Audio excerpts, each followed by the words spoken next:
It's 10,000 BC, less than 100,000 years after expanding out of Africa. Man has reached South America.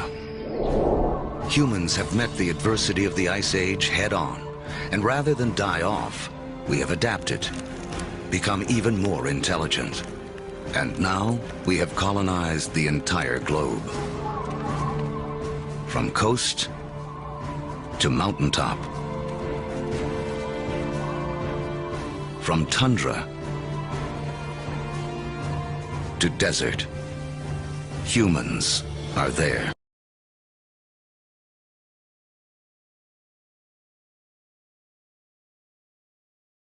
As the glaciers recede, they carve out lakes, rivers, and bays. The map as we know it emerges.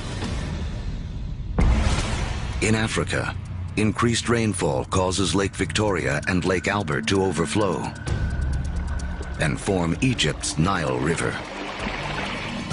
In Eurasia, other rivers emerge. The Tigris and Euphrates in Mesopotamia, modern-day Iraq.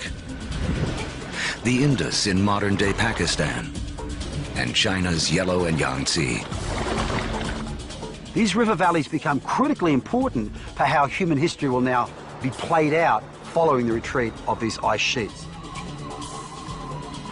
These are the river valleys whose waters and fertile soils will allow the first seeds of civilization to be planted.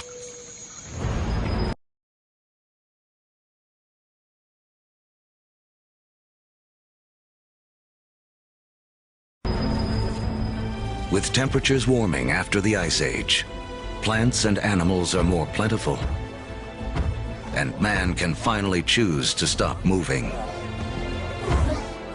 Permanent settlements begin. Populations grow.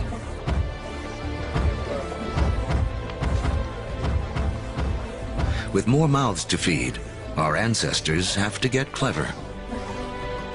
They had to find a way to increase the amount of food they could get from the surroundings. Now, one discovery forever changes the planet and the path of mankind. We learn to plant seeds. In the warming after the last Ice Age, farming begins to take hold in a half-dozen places around the globe. But by the fortunes of geography, no place in the ancient world has a better concentration of plants and animals that can be domesticated than the Middle East's Fertile Crescent. In the Middle East, we have this remarkable convergence of species that seem to have been susceptible to domestication, both plants and animals. In terms of animals, we're talking about cattle, pigs, sheep, and goats. In terms of plants, 2 varieties of wheat, rye, barley, lentils, figs, all in this very small part of the world. Unlike the Fertile Crescent and the rest of Afro-Eurasia, places like sub-Saharan Africa and the Americas have very few wild species that can be easily domesticated. It's a critical difference. People blessed with the right mix of plants and animals will become more powerful and get a massive head start on the road to the modern world.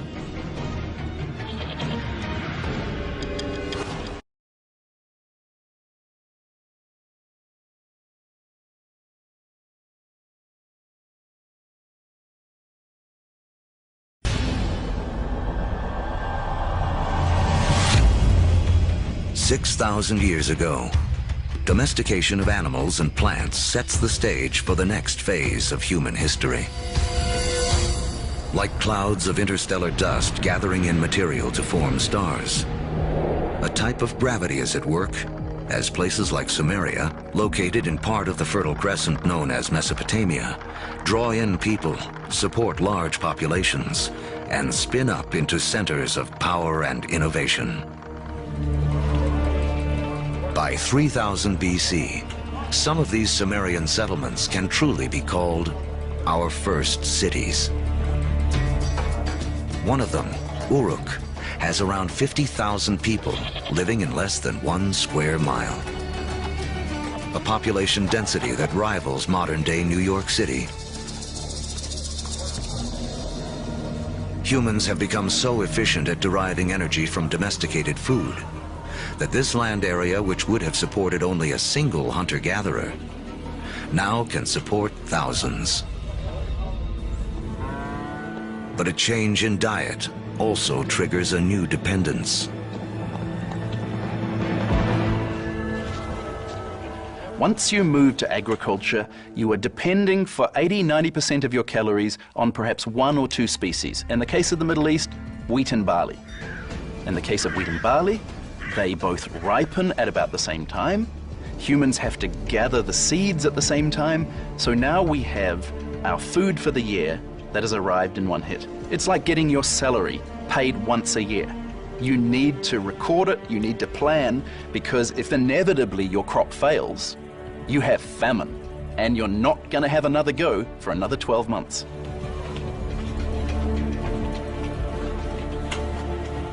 In these first cities, crops are king.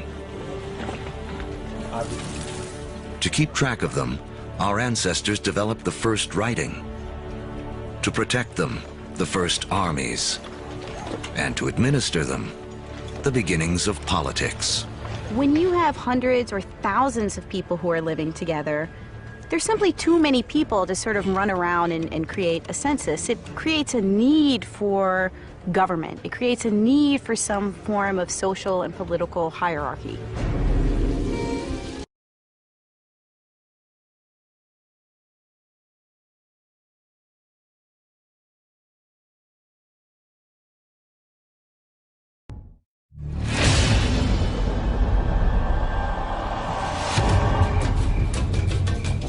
"5,000 years ago, after wandering the earth for more than 100,000 years, mankind has begun to settle down.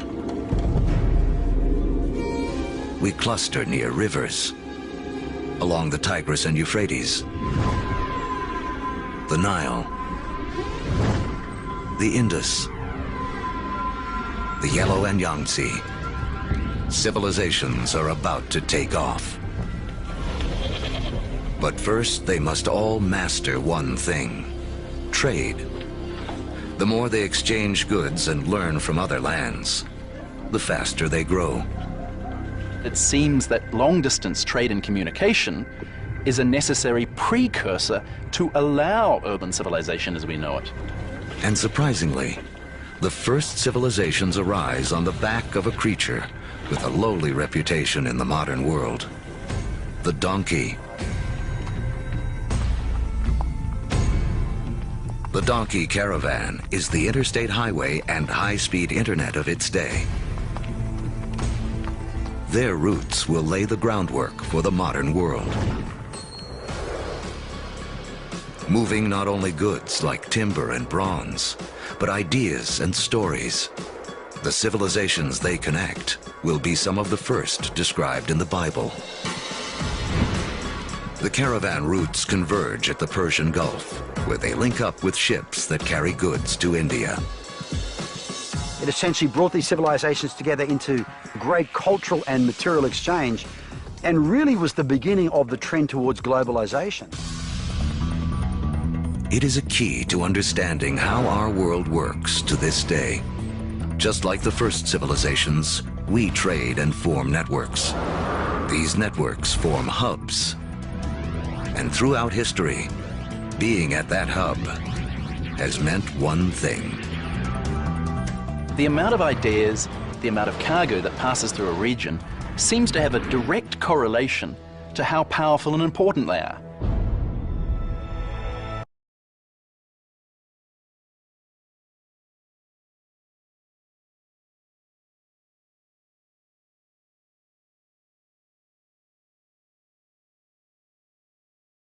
By 2000 BC, humans have gone from humble huts to massive monuments. In Africa, great pyramids arise on the banks of the Nile. The first stages of Stonehenge rise up in ancient Britain. And back in Samaria, artificial temple mounds called ziggurats climb ever higher toward the heavens. To cement these massive structures together, the builders of Samaria turned to a substance that oozes from seepages along the Euphrates River. It's called bitumen. Used as asphalt in the modern world, it is the first petroleum product to be exploited by mankind. While bitumen is highly prized, the lighter, thinner substance oozing from the ground along with it is considered a nuisance by the ancients because it catches fire so easily. The ancients call it naphtha. We call it gasoline. And it's one of the first indications of the vast oil fields that will one day turn the cradle of civilization into a center of wealth and warfare.